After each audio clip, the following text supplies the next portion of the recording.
तो चलिए दोस्तों, आज हम आप लोग को 25 और 26 तारीख के जो क्वेश्चन अपने टेलीग्राम ग्रुप पे पड़ा हुआ है उसके डिस्कशन के बारे में हम लोग चर्चा करते हैं।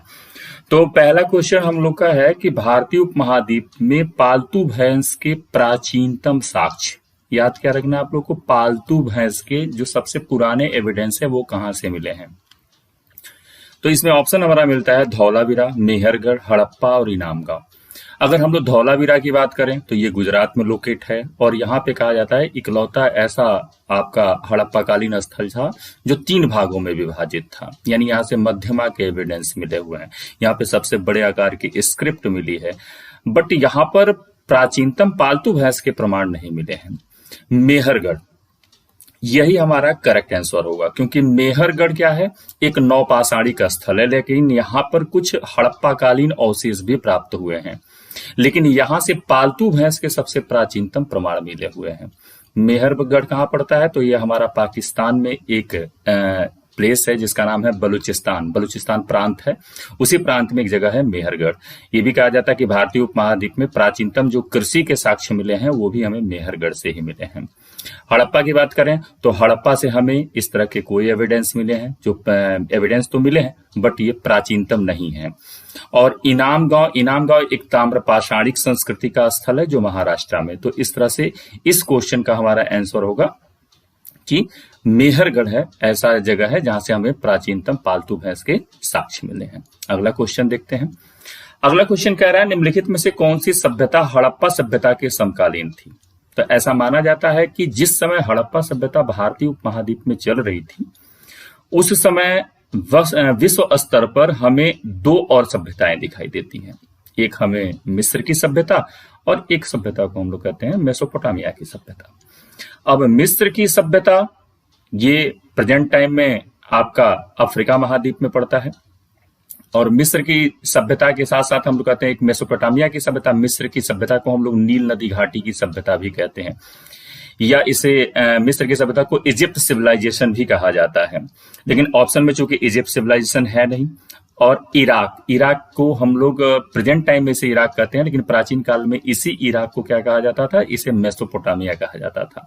और ऐसा कई सारे एविडेंस मिले हैं कि भारत का जो हड़प्पा सभ्यता था यहाँ के लोगों का मिस्र और मेसोपोटामिया की सभ्यता के लोगों के साथ व्यापार होता था, क्योंकि मेसोपोटामिया सिविलाइजेशन की कुछ मुहरें हमें लोथल नामक स्थान से प्राप्त हुई।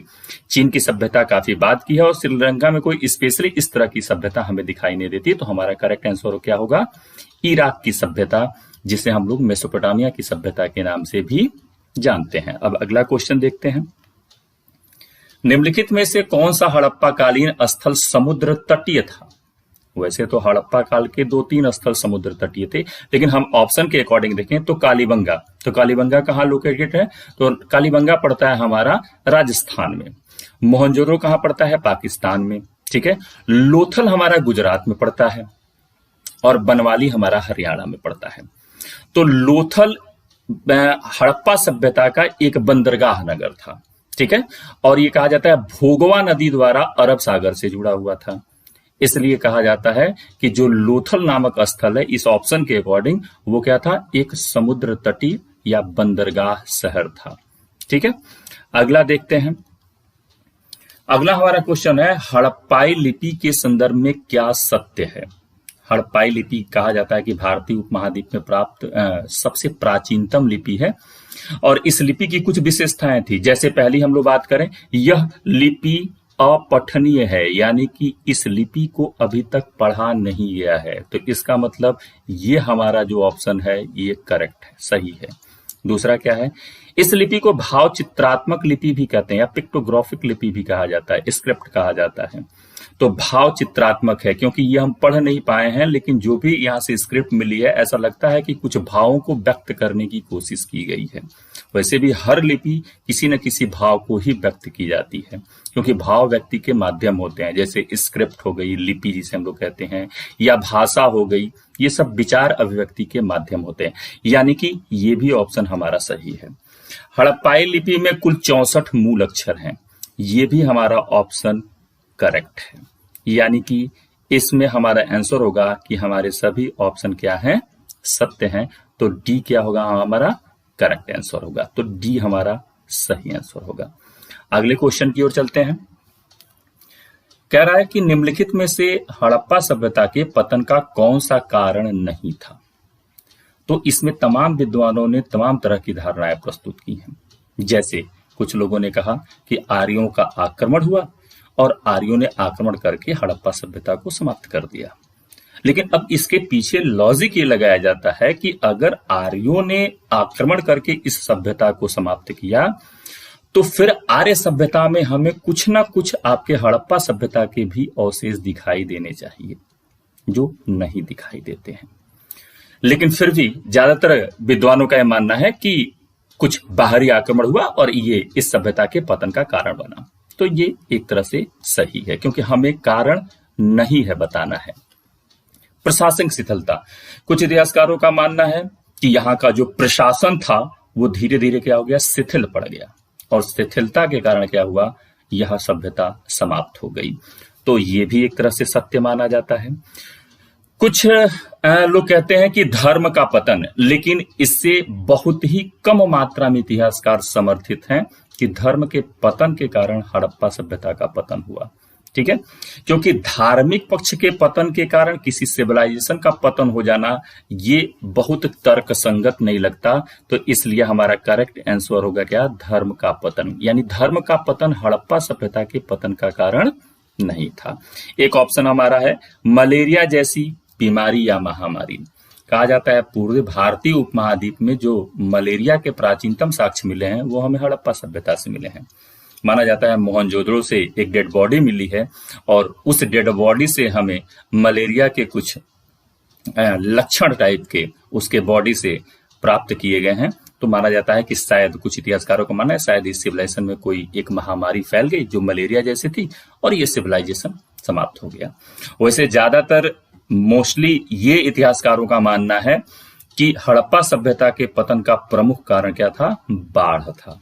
बाढ़ को हड़प्पा सभ्यता के पतन के कारणों में सबसे प्रमुख माना जाता है। अगला क्वेश्चन देखते हैं।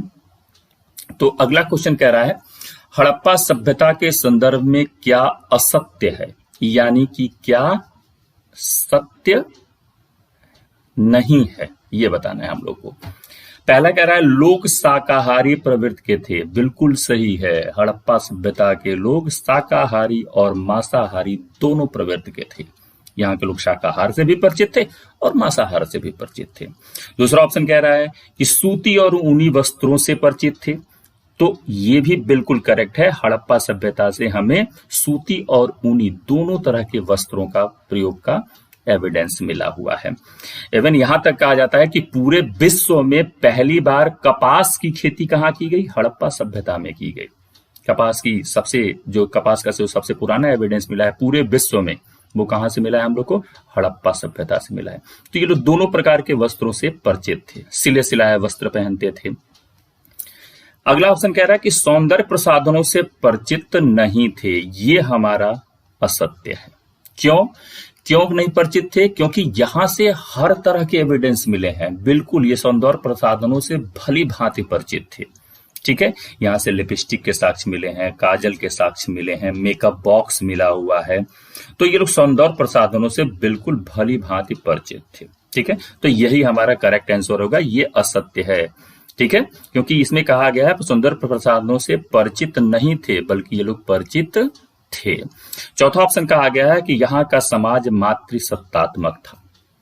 बिल्कुल सही है, हड़प्पा सभ्यता का समाज माना जाता है मातृसत्तात्मक समाज था, क्योंकि समाज दो तरह का होता है, एक पितृसत्तात्मक समाज और एक मातृसत्तात्मक समाज। तो ऐसा माना जाता है कि हड़प्पा सभ्यता से मातृदेवी की बहुत ज्यादा मूर्तियां मिली हैं, इसलिए माना जाता है कि हड़प्पा सभ्यता का समाज कैसा था, मातृसत्तात्मक समाज था। तो इस क्वेश्चन का हमारा आंसर क्या हो गया, सौंदर्य प्रसाधनों से परिचित नहीं थे। ये असत्य है, क्योंकि ये लोग भली भांति परिचित थे।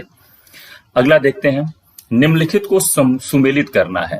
एक साइड में आपको देखिए तो यहाँ पर हड़प्पा कालीन कुछ स्थल दिए गए हैं और दूसरे साइड नदी दी गई है। अक्सर परीक्षाओं में ऐसे प्रश्न पूछे जाते हैं कि हड़प्पा सभ्यता के ये स्थल किस नदी के किनारे स्थित है।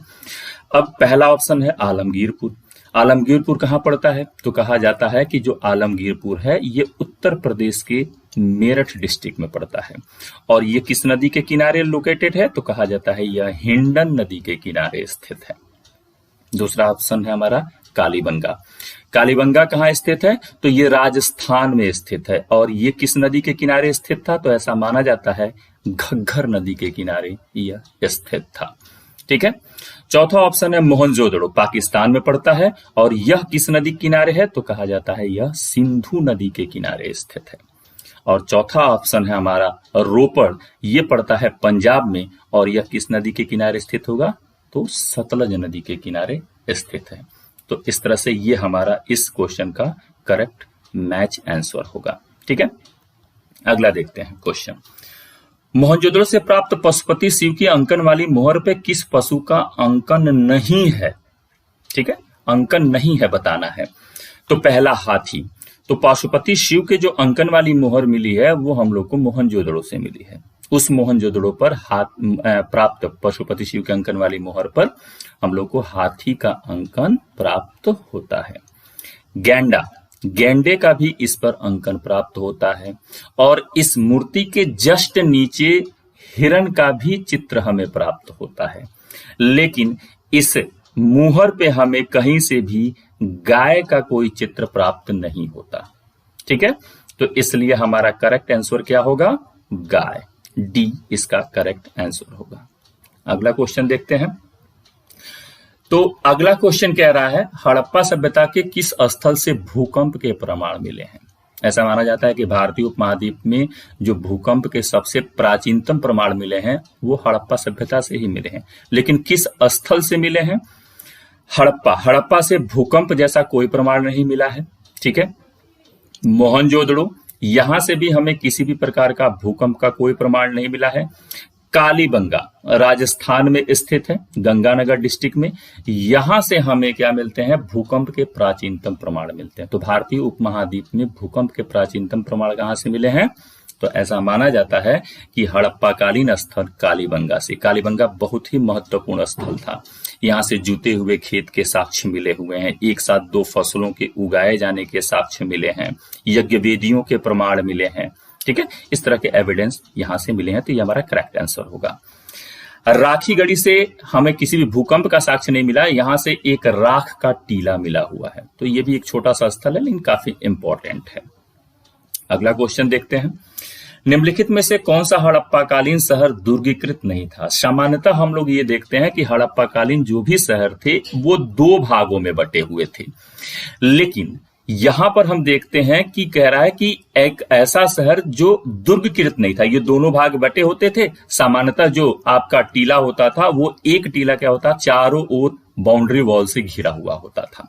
ठीक है, तो बाउंड्री वॉल से घिरा तो जरूर होता था, लेकिन इसका ये नहीं कि बाउंड्री वॉल से घिरे होने के कारण ये माना जाता था कि यहाँ पे जो भी चीजें थी, तो जहां पे बाउंड्री वॉल घिरा होता था वहां पे समाज के जो संभ्रांत लोग होते थे, यानी कि समाज के जो धनी लोग रहते थे वो उस एरिया में रहते थे। ऑप्शन के अकॉर्डिंग चनहुंदड़ो कहां पड़ता है? तो ये पड़ता है पाकिस्तान में। यहां से हमें किसी भी दुर्ग का प्रमाण नहीं मिला हुआ है। ठीक है, तो ये हमारा करेक्ट आंसर है। धौलावीरा मैंने बताया आपको गुजरात में लोकेट है। ठीक है, और इसकी मुख्य विशेषता यहां से त्रिस्तरीय विभाजन मिला हुआ है। मांडा हमारा पड़ता है जम्मू कश्मीर में। जम्मू कश्मीर में कहा जाता है झेलम नदी के किनारे स्थित है और यह हड़प्पाकालीन सबसे उत्तरीय स्थल है।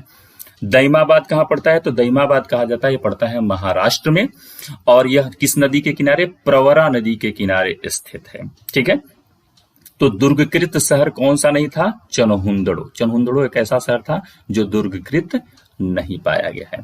तो आज के लिए बस इतना। बाकी अगली वीडियो में हम लोग इसके आगे के क्वेश्चनों को सॉल्व करेंगे। Thank you.